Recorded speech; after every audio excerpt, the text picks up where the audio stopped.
So I am very excited to be here today with my good friend Thomas-Steele Carr and fellow pastor, and also now an author of a must-read book, Wounds to Worship. And so Thomas-Steele, could you just introduce yourself, tell us a little bit about your family and your ministry, and we'd like to hear a little bit about you.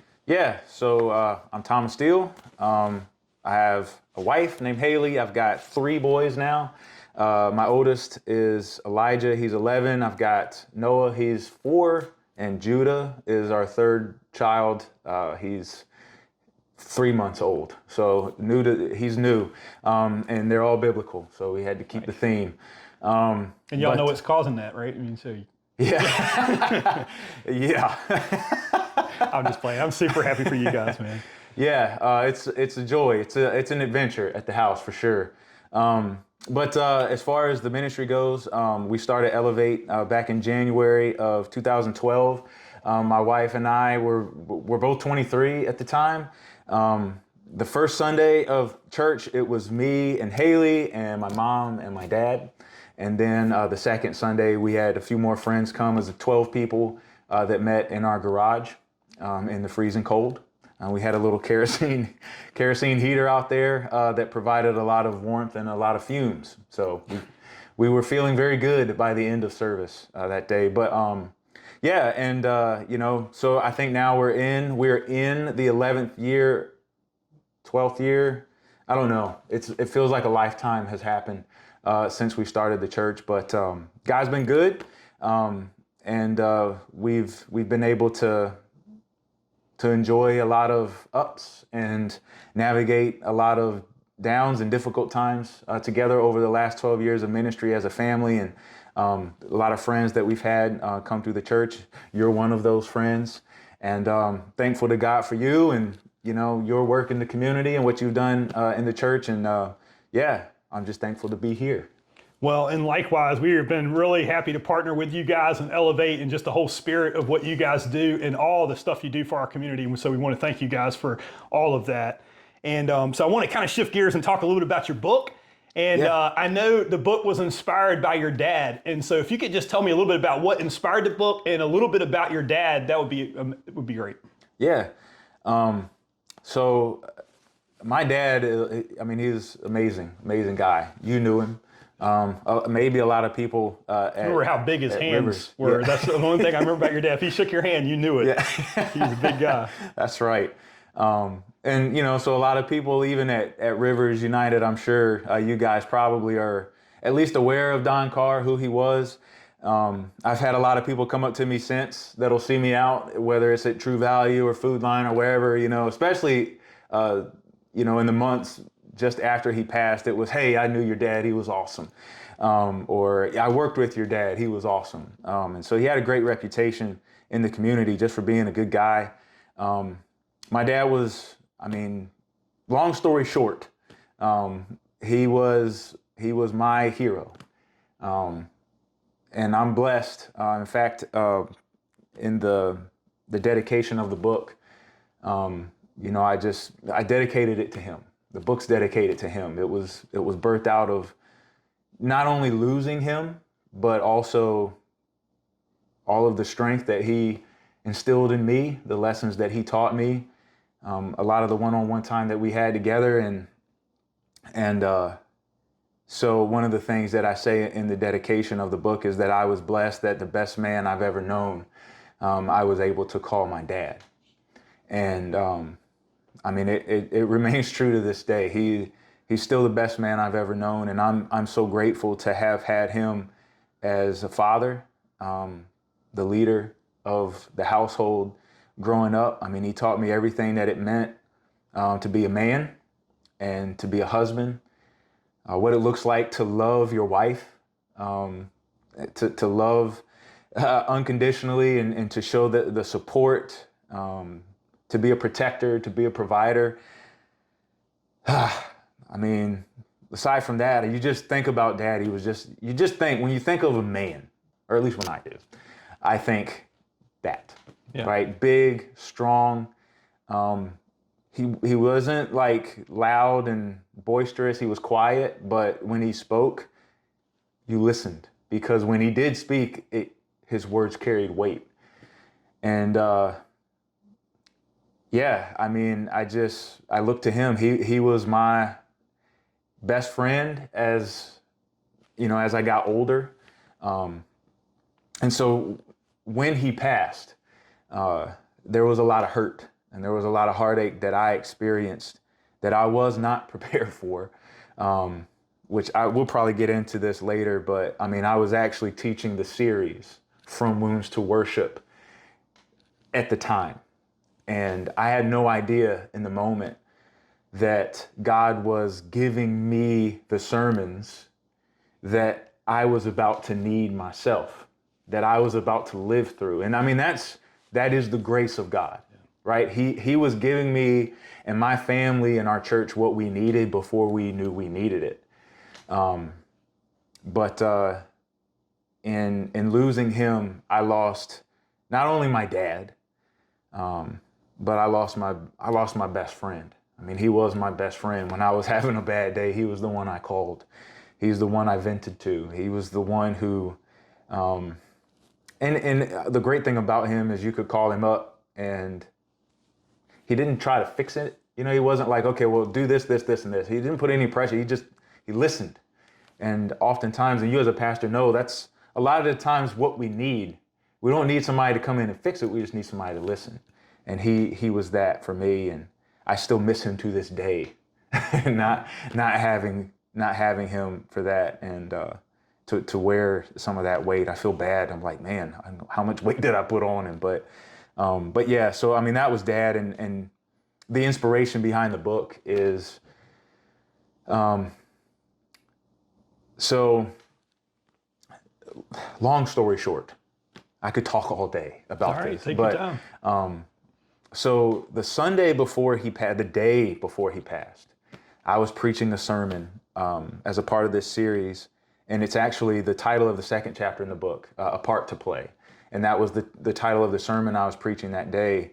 And it's basically talking about how pain has a part to play in our calling and in our lives. Like, we all want to be called and used by God to do great, mighty things, right? Like, I know all of you sitting in the church today, it's like, God, use me to do something awesome, right? Like, we want that. I think the hard thing is that when you look in the Bible and you see the men and women who are used by God to do great and awesome and mighty things, they all go through really hard stuff, really painful stuff, all of them. I think about Moses in his 40 years in the wilderness, and David on the run for his life, living in caves, living on the run as Saul is hunting him down. Joseph spending time, betrayed by his brothers, sold into slavery, unjustly put into a prison. I mean, there's all of this pain that takes place before the purpose, right? And then Jesus. I mean, Jesus is the greatest example of pain being a part of his purpose. The cross is an instrument of death. It is suffering, it is pain, and yet his purpose in the redemption of the world wouldn't have been accomplished without it. It had to happen. That's why he says, Father, if there's any other way for this cup to pass from me, let's do that. But not my will, but yours be done. Like, it had to happen. It had to go through the cross. He had to die in order to resurrect. And then, as you're talking about even Paul and all that he suffered, and he lists it, he has been hungry and naked and beaten and shipwrecked and imprisoned and lashed and stoned. I mean, all these things. So it's like pain has a part to play in the purpose that we have. It's just inevitable. And so that's what we were talking about that morning. But I opened the sermon just off the top of my head, which is why I don't often speak from the top of my head, because I end up saying things I regret. And not that this was untrue, but I ended up regretting it later. As I told the church, I'm like, look, I haven't had that hard of a life. And I wanted to connect with them in that way, because there's some people in our church who had suffered a lot. I've had to do a couple funerals for couples who had lost children. And I'm like, man, who am I? My life is pretty perfect compared to what they've endured. Who am I to stand up here and say anything to you? And so I just kind of led with that. I'm like, yo, I know I haven't had that hard of a life, And so I told the church, I said, pray for me, because if I'm preaching something, I've either gone through it or am about to. And I had no idea in the moment, I mean, it was just off the cuff, that I didn't know how prophetic those words would turn out to be. Whereas less than 24 hours later, the biggest pain and loss I'd ever suffered in my life, I was living through it. And Dad being dead. And it's just crazy because he was back there recording me saying those words. He was working the camera that day. And I had no idea that would be the last sermon he'd ever hear me preach, at least here, you know. I hope he can still hear me now, but yeah. Can you maybe tell him just a little bit about what happened to your dad? I know that's pretty vulnerable, but you did share it in your book, so I didn't know if you'd be willing to share just a little bit of how tragic that was and how much of a surprise. Yeah, I mean, we had no idea anything was wrong. It was like normal, you know. The last time I saw him was at church that Sunday, and he seemed fine. And then he was helping my uncle helping him move a hospital bed around in some storage that later that day. And like, I mean, Dad was an ox, and he was a workhorse. He's just doing constantly. And nothing seemed off. The next day, my mom woke up, and she said, you know, that Dad was, he said he had a stuffy nose. He had gotten up and he had laid back down. He said he had a stuffy nose. And so my mom, she went to get ready. And when she came back, he was unresponsive. And so she called me. It was like, I think it was 6:48. It was 6:40 something. I remember that, in a panic, and just saying, he's not responding. He's not responding. And so I'm freaking out. I immediately know it's Dad. And I say, all right, I'm on the way. So I jump in my truck and I'm headed over to their house. And just the whole way there, I'm praying. I'm like, not today, Father. If not today, this is not happening. And I don't know if it was God speaking in the moment or just me in my own flesh saying, like, I just had the resignation, like he was gone already. And so the consensus is he had a heart attack. And he died in his sleep, which, thank God for that. You know, he didn't suffer, which I'm thankful for. I'm thankful that his death was not a long, drawn-out process, because as much as it hurt to just lose him suddenly, it would have hurt a lot worse to see him suffer, you know? And I know he would not have wanted that anyway. And so, like, I can identify with people who have lost loved ones suddenly, and I know there's a lot of pain in that, but I also can't imagine the pain of seeing somebody you love suffer. I know that that's incredibly hard too. And I'm just thankful that if he had to go, he went the way that he did. He went peacefully. Before, I would have liked for him to, but yeah, I'm thankful for that. So yeah. Yeah, no, that's really good. And I was just really inspired by the fact that you were so willing to share so vulnerable and authentic in the book and just raw. And I think that's where a lot of people are. It's like, hey, somebody doesn't want this all sugar-coated or written in such a way. And so I just think, man, what a great way to have written that. We've had some tragic losses in our lives, and my father died when I was a young adult. Mm-hmm. And so I do relate on, somebody that's so pivotal in your life and losing them. But I think somebody reading that would understand that, hey, you can really, really empathize with them. You also wrote in the book that you said it felt like you couldn't go on past that. It was like, hey, you went through the motions, you said all the right things in the moment, you did the funeral, you did all the stuff, but then after that, you had a season where you really felt like, hey, I just don't know if I want to do this anymore. Yeah. And so, could you maybe just kind of elaborate on that? Yeah, I was actually riding to the funeral home. Was it 2 days after Dad died? We were going to set up for the service, and I was driving his truck, which he would never have allowed me to do if he was alive. And I was pulling the trailer with all the sound equipment from the church in it, which is what that was his job on Sunday mornings. That was one of his many jobs. But I was with my brother-in-law, and I just told him, I'm like, I don't want to do this anymore. I don't want to do this without him. because he was such a pivotal part of everything. Like I said earlier, the first Sunday that we did anything, he and Mom were the only ones there. And it was really funny because Haley and I were like not dressed up at all. And like Mom and Dad show up in their church clothes. And I was like, oh, like we're for real. Okay. And from that point forward, he was there. He was behind the scenes. I was the mouth of the church, but he was the muscle, and he was always there. And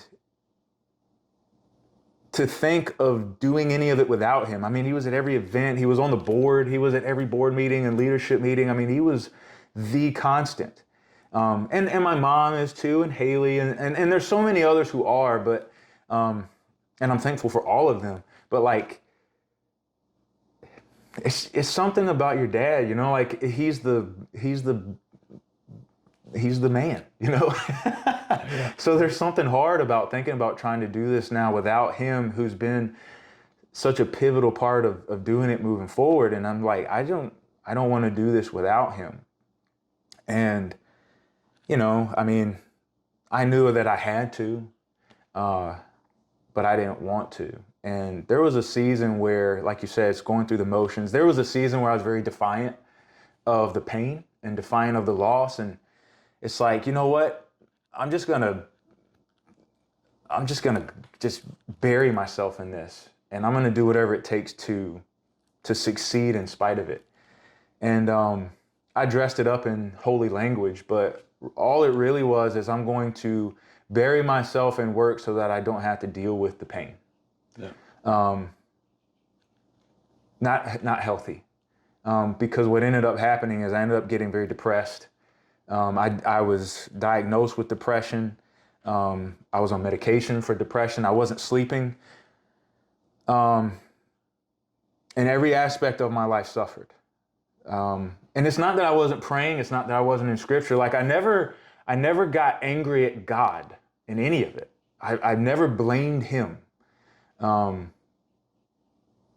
Though, I mean, I prayed that day. I mean, I don't want to share too much because there is some sacred moments there that are sacred between me and Haley and my mom and my sister in regards to being with him in the room. But I mean, I prayed, man. I'm holding his big hand in mine for what was going to be the last time I would ever hold his hand, and I'm praying, God, bring him back. If you can bring him back, do it. And he didn't. But I don't resent God from that. I don't blame him. I'm thankful that if Dad's not here, he's at home. He's at rest. But burying myself in my work wasn't the way to deal with the pain. And so I ended up just shutting myself off of emotion because the only one I was feeling was hurt. And, Haley, she was shut out. Elijah, my son, he was in kindergarten. He was getting ready to go into kindergarten when Dad passed away. And I mean, there is seasons of his life that I wasn't present for. And I actually carry guilt in that to this day where I'm like, he needed a dad and I wasn't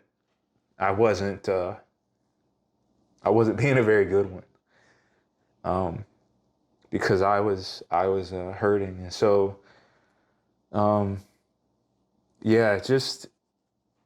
just checking out. And so what happened is in the summer, after he passed, I was just trying to bury myself in work, and that didn't work. Working doesn't work. To heal. You don't heal that way, or at least I don't. Let me preface all of this. I meant to do this earlier. I am not a psychologist. I am not trained. I didn't go to school for it. I'm just giving my testimony, right? So this is not medical advice. But work didn't work for me. And so I ended up getting to a very, very dark place where it's like I was ready to take myself out because I was tired of pain. And I wasn't medicating, I didn't turn to alcohol. I didn't turn to I was on medication for depression.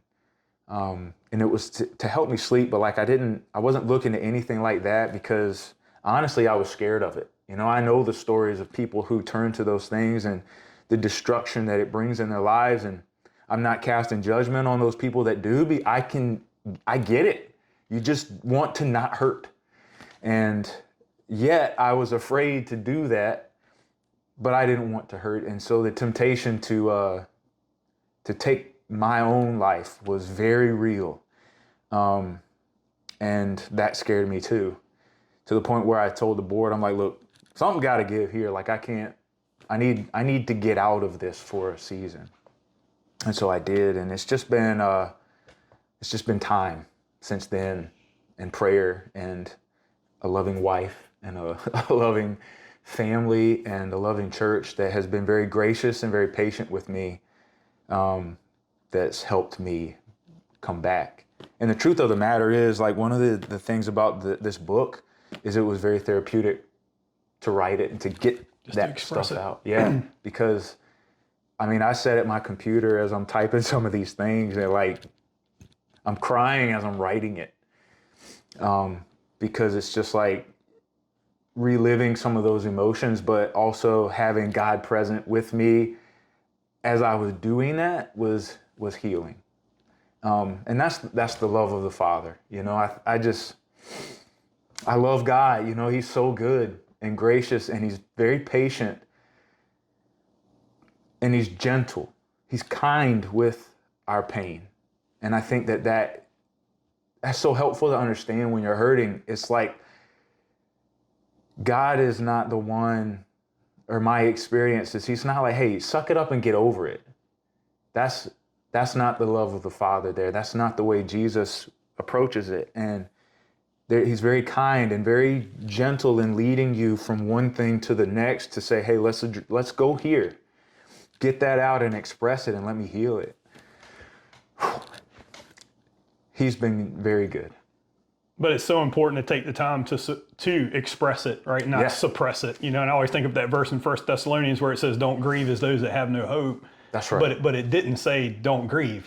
Yes. that it's really important to take the time to grieve and not just try to, like you said, use religious language to kind of sugarcoat it so then it's not even real and authentic. That's one of the things I really appreciated you pointing out in your book. You also mentioned this, is that you actually had guilt for a season, even feeling so much pain that you felt like, hey, there's other people that have experienced far worse things or far worse sufferings. And you had a friend that I think lost a child, and they actually came alongside you and said, hey, pain is pain. Yeah. And can you kind of talk about what that meant to you and what it means? Yeah, it was a friend in the church. It's crazy. So a couple weeks before Dad passed away, I preached the funeral for this family where they lost their child. And it was from that experience that I preached a sermon that following Sunday. It was I woke up that day and I was getting ready to preach a sermon about pain having a purpose. And I'm like, how am I going to connect with this family who's just lost a child? And I'm going to tell them, hey, it's got a purpose. That's some of that religious language sometimes that isn't always helpful. When you're in the midst of that and somebody says, hey, man, God has a purpose. And it's well, maybe he does, but it's just sometimes it's not helpful. You know what I mean? And it can actually be harmful because it seems like God caused this for this reason. God has inflicted pain on me to bring about this, and that doesn't seem very loving. And what I'm saying is, I go back to Joseph and what he said to his brothers. Did God cause them to sell him into slavery? Did they cause him to bring about this pain? Did God cause that? I don't ascribe to know the things that God does and doesn't know. But what Joseph says is to his brothers, what you intended for evil, God used for good. And so God has a way of taking evil things and bringing good out of them. Not that he causes the evil, but he can repurpose it to bring about something for his glory. And anyway, that's somewhat off topic. But what's happened is this guy comes to me and he's like, "Hey, man, I'm praying for you. I know it's tough losing your dad." I'm like, "Are you kidding? You've lost a child. Like, I can't even imagine. I can't fathom that pain." And he looked me dead in the eye and he said, "Hey, pain is pain." And I was like, yeah, you're right. So what it forced me to do is to stop trying to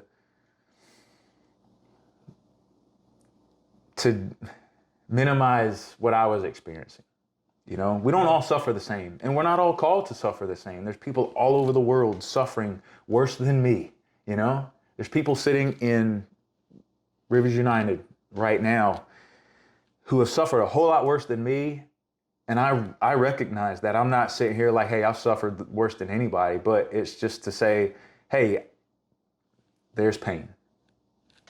I've experienced it. I need to deal with it. I need to invite God into it so that he can heal it and he can work through it, so that it doesn't take me out. And other people do the same, but it's not to compare pain. And we're so quick to do that with everything. We compare calling, we compare gifting, we even compare pain, to say, well, such and such, either they haven't had it as bad as me, they need to stop complaining, or I haven't had it as bad as them, I need to stop complaining. Right. And either way, it doesn't do justice and it doesn't show mercy, like it doesn't, you show mercy to yourself and say, you know what? Yeah, this sucks. Sorry. And the importance of, no, that's okay. But the importance of acknowledging it, that you had the ability to acknowledge, hey, I do have pain. And it came from a person that had maybe even a deeper one, to lose a child and stuff. But I think God gives sometimes people that have went through it a capacity to be able to share that. And so I just thought it was really awesome that you shared that in the book, because I can't tell you how many people, it's like, I shouldn't be feeling this way, but you feel how you feel. Yeah. Yeah. Feelings are valid. God has given us them, so yeah, you should feel what you feel. You feel it. Now, don't like camp out in it. Like, don't be consumed by it. I read one time in a book that feelings or emotions are great companions in life, but they're terrible leaders. That's right. So you don't want to be led by those emotions, but acknowledge them and feel them. And I think that is where the healthy balance is. And you did a good job getting past it and explaining how to get past it. But if you go past it too fast, then sometimes that's not good. They not take the time to really express it and just kind of say the things that you think everybody wants to hear, but then they're not really real. Yeah, and they will come back later. They'll come back on at some point. You will have to deal with them. So I thought I'd shift gears just for a minute, and this one made me laugh, but I wanted to see how you would explain this. So you had a chapter in your book called "Just Pee in Your Seat." Yes. Can you tell us that story and what were you thinking? Yeah. So I was on a flight home with Haley. We were coming back from our honeymoon with the return flight home. Long story. Get the book and read. The whole story's in the book. It's pretty interesting. I've not been on a plane since this flight. But so essentially, we're flying home, and because our experience flying down was so awful, we were upgraded to business class on the way home, which meant not only did we get wider seats and more room, but you got a whole can of soda instead of just a cup at the time. And so we took full advantage of every can of soda we could get. So as we're flying, we get to, the pilot comes on, he's like, all right, we're now crossing into Virginia. And as we do, I'm looking out the window and it just looks like just death and destruction. I mean, just the darkest clouds you can imagine we're about to descend into. So I'm like, okay. So we're descending down and we hit a little turbulence and the fasten seatbelt light comes on, which those of you who've flown know, that means you can't get up, even to go to the bathroom, right? And so we get down and we're around Newport News, Williamsburg Airport, and the pilot can't land the plane. He's tried multiple times. It's like, all right, I can't do it. So Haley, my wife, she's like, I really have to go to the bathroom. Like, okay, I don't know what to tell you. The light's on, She knows she can't get up, but she's really got to do something. And he's continuing to circle the airport. He can't land. And so she's about to just burst. And he says, all right, I can't land, so we're going to have to go to Baltimore. So he just circles around, he leaves to go to Baltimore. We get to Baltimore, and it's not only storm there, but it's snowing, right? So, I mean, we're still having to circle, we can't land, and she still has to use the bathroom. So I'm like, look, just go in the seat, right? Like, it's an emergency, just go. I don't give that advice often. But it's like, sometimes you got to do what you got to do, right? Just go in the seat. She's like, are you kidding? You know, I can't do that. Finally, he lands, and the light goes off, and she is beelining it. I think she nearly took out like an elderly lady who was also on her way there, because it was so awful. But what that has to do with the book is, it's on in a chapter where it's titled, the theme of the chapter is through. And so one of the things that God spoke to me, in fact, I actually shared this with Elevate the Sunday after Dad passed, was that God spoke to me and he says, I can't take away the things I want to take you through. And so sometimes the only way to get through something painful and uncomfortable is to go through it. And so often what we want Jesus to be Jesus on the boat with the disciples in the storm and just say, peace, be still, and the storm go away. And yet so often what we experience is not his presence to take away the storm, but his presence to see us through the storm. And there's a passage in Isaiah 40, I believe it's 41. It's either 40, 41, 42, or 43. I am a pastor, but always a good chance it's there. It's somewhere in that where, you know, it's God speaking to the Israelites, and he says, when you go through the waters, I'll be with you. When you go through the fire, you know, I'll be with you. And so the key word there that's repeated is through. And I tell the church all the time, is like, when you see a word repeated or a phrase repeated in Scripture, pay attention. There is a reason for it. Every word in that Bible is intentional. It's authored by God. And so you pay attention, and it's through. Even David in Psalm 23, when I walk through the valley of the shadow of death, I will not fear, for you're with me. And so there's so many times God doesn't deliver us out of the thing or take away the thing, but sees us through the thing. And I think there's a lot of valuable things that come through that. That's really good. In that same vein of thought, you mentioned in the book that fear played a huge part of even getting through pain or even understanding, and that, you know, there's kind of this tension between surrendering to God, but also being afraid of pain. Mm-hmm. If maybe you could speak to that just a little bit. Yeah. So the foundation of the book is John chapter 20, where Jesus he's been crucified, and his disciples. Let's see. It's actually Sunday night. So Jesus has been resurrected at this point, but not everybody knows it. And there's like rumors of it because, you know, you've got Mary at the tomb, and you've got Peter and John who went down and they see the body gone. So you've got these different rumors, but like they haven't seen him yet. So the disciples are locked in this room in fear of the Pharisees and the religious leaders. Like if they've gotten our leader, maybe we're next. And so they're locked in this room in fear, and Jesus shows up, which I think is hilarious. I think there's a lot of humor and he just appears, and he's like, the first thing he says is peace, you know, and it's an exclamation point there. He didn't just say peace. He exclaimed it, he yelled it, you know, which is like, it's just funny to me, you know, because I just imagine they're like, right? And so he comes into this place of fear. And so often, I mean, I don't like pain. I don't know anybody who does like pain, but there is a very real sense in which fear of pain and fear of discomfort holds us back.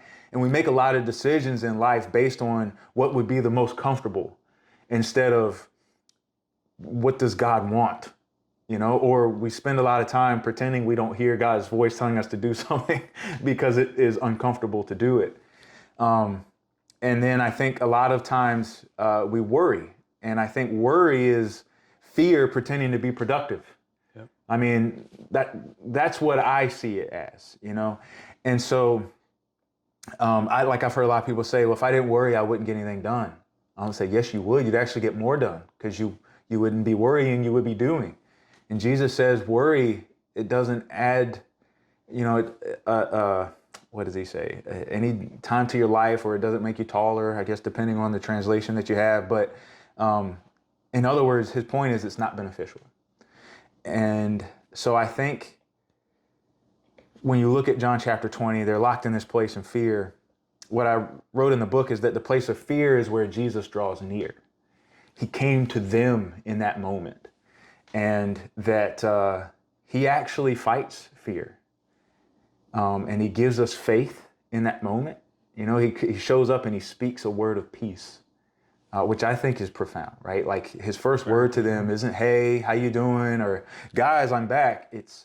He speaks to them what they need to hear, which is in that place of fear, they need peace. And it's peace that only he can provide. And so, yeah, I think really when we're afraid, it's getting into the presence of God, it's worshiping, it's spending time in his word, because that's where faith is. And faith fights that fear, and the presence of Jesus and the proclamation of Jesus. That's what I said, that he comes against fear with his presence and his proclamation. So he shows up, one, he's there with them.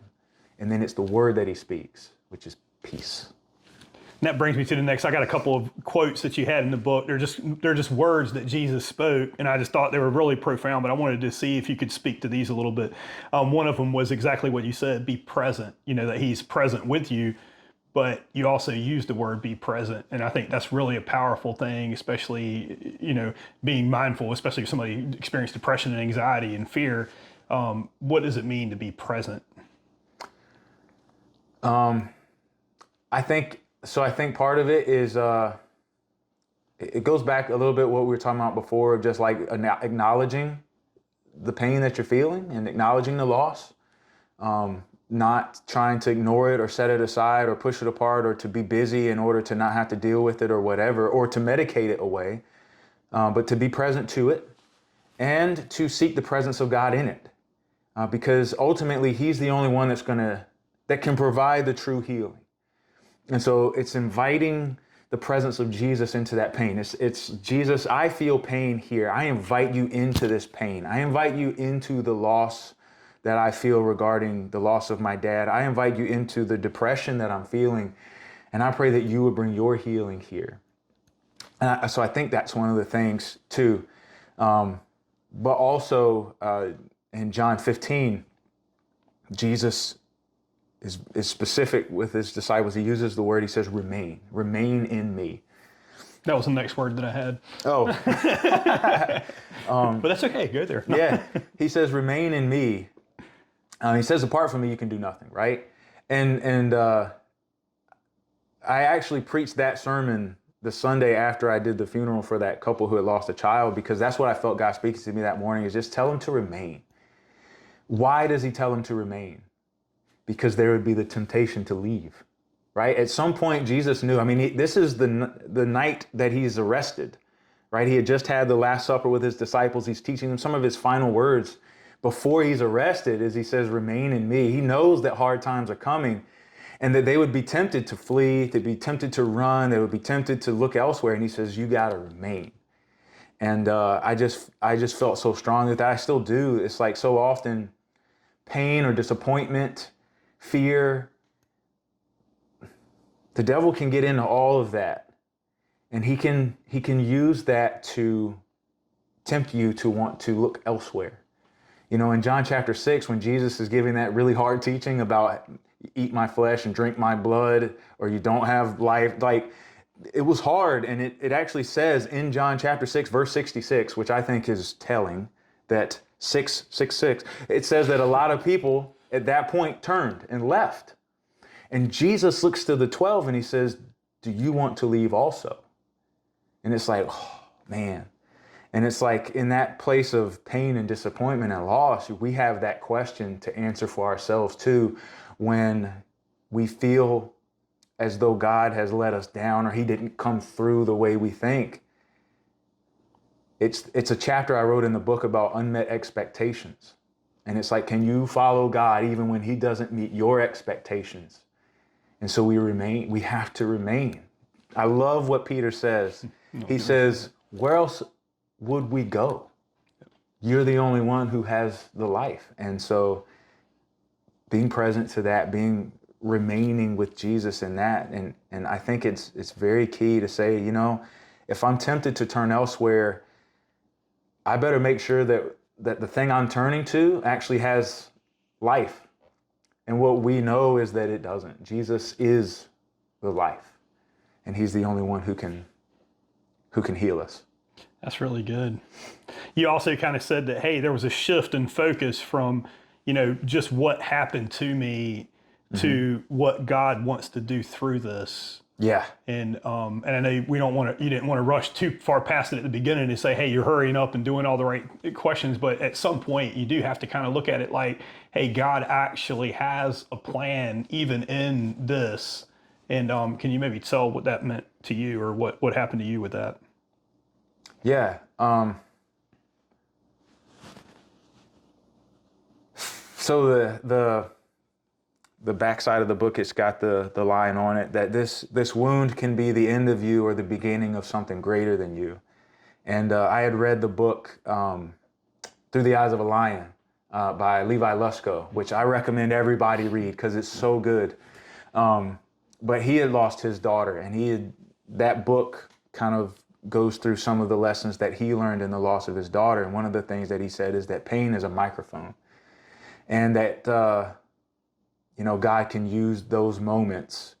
He can use the difficulty that you go through to be a testimony to other people in the midst of their suffering that there's hope, you know? And so it's like we can take the things that have happened to us and we can allow them to cause us to shut down, or we can allow God to use them to show off. And you know, for me, I would much rather God use them to show off his power and his might. And so there's an instance in John chapter 9, yes, 9, where the disciples are walking along and they see this guy who was born blind.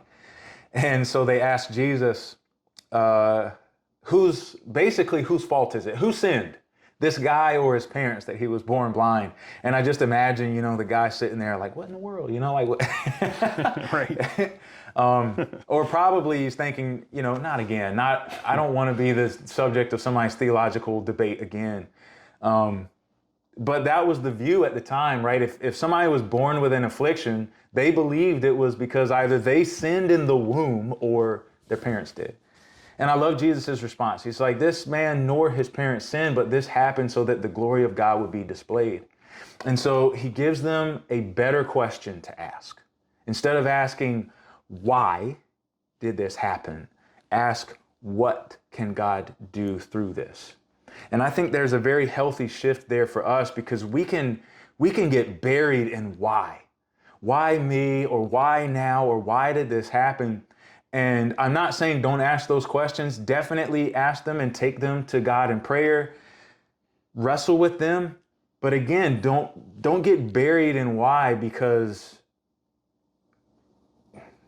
I think there's more power that Jesus shows here in the what. There's healing to be found in, okay, this happened and I can't change it. You know, my dad is gone. And no amount of me stressing over why will bring him back. But what can God do now? How can God use this situation, as Jesus said, for his glory? And there is a turning point that happens there where I think the pain goes to serve a greater purpose. So I think that is a healthy shift that happens. Yeah. You also kind of said what it does for you, that sometimes deeper wounds leads to deeper worship. And maybe you can tell us how that happened for you. Yeah. So I look at two instances. One thing is that actually, it comes from a quote that I read, Charles Spurgeon, where he said, some of the rarest pearls are found in the deepest waters. And it was basically, he was commenting, I think it was from the book of Job. It was a commentary or a sermon on the book of Job. Reading some good stuff. Yeah, man. But basically, he's like, it's these moments of really deep pain that really heartfelt praise comes out from people of God. And you're looking at Job, where he has lost everything. At this point, he had lost his livelihood, his animals, his children, and yet, he praises God in that moment. And I think there's something about pain and difficulty and heartache and loss that it's kind of like, this is a rubber meets the road kind of moment.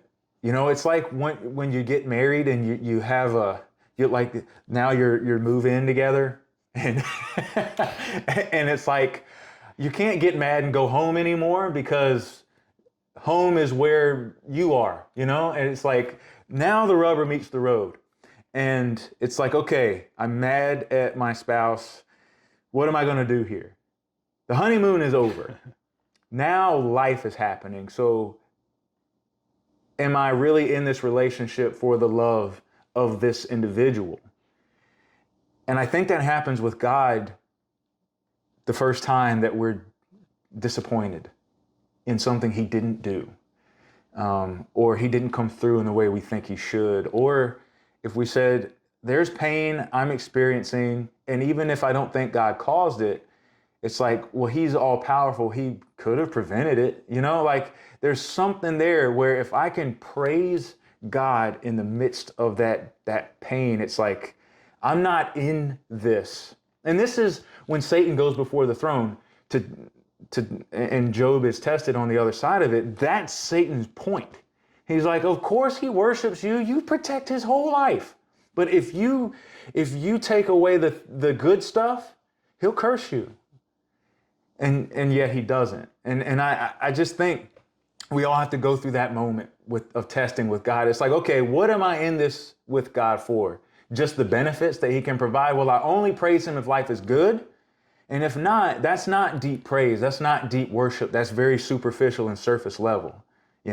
If you and I are only friends when we get along and agree, then that's not a very deep friendship. And it's that way in our relationship with God. That's where I think the deep pain produces deeper, more intimate, heartfelt, profound worship. Because it's like, God, I love you even though I don't understand what's happening. I'm in it for you. That's a really good word. And then you also mentioned that even from yourself. So that's what you get from it, is the deeper worship and a deeper intimacy with God, just like you do in your marriage, that when you go through some things, then you're bonded. And I just thought that was a great analogy. But then you also mentioned that part of the healing process is not only looking internal, but external, to saying, hey, you're able to help other people, that Yes. It aids in your healing process. And so I was hoping maybe you could just give us an example of that. Yeah. So one of the points in the book is the best way to bandage your wounds is to help, the best way to manage your wounds is to help other people bandage theirs. And I do think that there is a very pivotal moment where, as I'm dealing with my own personal loss, is that I'm mindful that other people are hurting too. And, because we just have this way, or at least I do. I don't want to speak for everybody, but for me, and I've experienced it, with other people that I've walked with through difficult things. It's like pain has a way of making you turn inward. And that's exactly what the devil would want, is for you to just turn inward and to not, as I say in the book, is use your wound as a weapon to come against the enemy and his work in the world. And so when I recognize that there's other people hurting, and now I have the ability, because I've been through what someone's going through, I can help them. I can give them the testimony, even if the only thing I do is say, look, I know this is hard, but there's hope. And that is something that this experience has enabled me to do. You know, I mean, beforehand, I'm preaching funerals, and I mean, I had my grandfather passed away. Both of my dad's parents had passed away before Dad did, but I had never really lost someone like that before. I mean, I loved them, but I guess, I don't know, it's like you just expect it. You know, they were all in old age. It's like, okay, I get it. But now I'm able to identify with people who lose someone suddenly the way that we lost Dad, or who is so close the way that Dad was. But there's other people I can't identify what they've been through. You know, if somebody is battling addiction, drug addiction or alcoholism, or somebody's been abused in some way, I don't have the ability to say, hey, I know what you're going through. But if you've been through it, you can look at somebody in the face and say, hey, I've been there, and here's what I did, or here's how I overcame, or here's how I sought comfort with God and with counseling. And you can just connect in a way that other people can't. And so that is the thing that I want the book to do. That's the reason I wrote the book. It's like, okay, God, this really awful thing happened. Use it for your glory. You know, if there is one person who's going through a difficult season, who can find the hope of Jesus through what I've been through, then glory to God for it, you know? And that does that accomplishes what Jesus said in with the blind man. He's like, ask what can God do through it? And so it can be the end of you, and that it can take you out, and you can turn inward and not do anything. It can be the beginning of something greater. Like, who knows? You can have a whole ministry be birthed out of the thing that God delivered you out of. And it's this pain that you've experienced that he repurposes into a ministry where other people experience his mercy. That's some good stuff. That's powerful. So we're going to wrap up, and I know it's hard to do that because there's so much more, but you have to get the book if you want more of it. And so as we wrap up, I was hoping if you had some advice to give somebody that maybe is going like, hey, they're going through a hard time right now. They're going through pain right now, and they feel like maybe they just feel like giving up. Maybe they've been going through it for a while. Is there any advice that you would have for that person? Yeah. So this was the hardest of these questions for me to, as I was looking over them, I'm like, man, what do you say? But the only thing that came to my mind and that keeps coming to my mind is from Hebrews 13. I think it's 13. Man, I feel so bad I don't know these addresses better. But where he says, fix your focus on Jesus, the author and perfecter of your faith. And I mean, that's the hope that we have, you know? And so I think what I would recommend to somebody is really, you have to lean into Jesus. You have to press into him. Don't allow the pain, don't allow the hurt and the loss to become a wedge between you and God that pushes you away from him. That's what the devil would love. He would love for that thing you've experienced to get between you and God and then push you away. Instead, use it as a wedge on the other side that drives you closer to him. Lean into God, because he's where the healing is. He's where the hope is. He's where the peace is. He's where the purpose is. He's where we talk about in the book provisions for the process. Jesus shows up in that room with the disciples, and he speaks a word of peace and purpose and power. He says, peace, right? And then he says, it says that, he says, you're going to be my witnesses. And then he breathes on them the breath, right? The breath of God, the ruach being the Holy Spirit, right? He's giving them his spirit. And so he's empowering them in that same moment. So you've got peace, you've got purpose, you've got power. And Jesus is where all of that is. And so really lean into him and press in. And then I just feel like I need to say this. I don't know if this answers the question, but the last chapter in the book is unmet expectations. And it's probably the rawest one of all of them. But I would encourage there's a passage in that chapter from a book called Prisoner in the Third Cell, and it's written. It's basically like a book. It's very thin. You can read it in one sitting, but it's about John the Baptist in prison, wondering about Jesus on the outside, and he's like, he sends his followers to ask Jesus, "Are you the one, or should we be looking for somebody else?" And it's like, why would John ask that question? He's the one who said, "Behold, here's the Lamb who was slain from the foundation of the world. Like, here's the Lamb of God who takes away the sins of the world. You're the guy who said it. Why are you questioning it?" Well, because he's in prison. His expectations aren't being met. It's like, what's going on here? And I feel so strongly like we have to decide, are we willing to follow a God? And this comes out of that passage from that book. Am I okay following a God who doesn't meet my expectations? Right? And that's a really key thing. And we have to answer that question for ourselves. My prayer is that the answer for everyone would be yes, because like Peter said, there is life nowhere else. But that's a very key thing to wrestle with, is am I willing to follow a God who doesn't meet my expectations? And I would say yes, because even in the midst of difficulty, what he has planned is so far greater than what I expect. Yeah. And I just have to trust him that he knows what's best.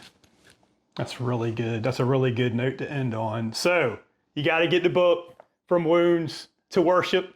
It's a great Christmas gift. It's Christmas time. And I got to tell you, there's a lot of people at Christmas time. It's not always the happiest time of the year, but I think you could give some hope in them. Thomas-Steele, thank you so much for writing it. Thank you so much for being here. And I know how proud your dad would be of this book and what you're doing. And just know we love you. We're praying for you. And I thank you so much for your time. Yeah. So thank you for having me. And thank you guys. I appreciate it. From Wounds to Worship, you got to get it.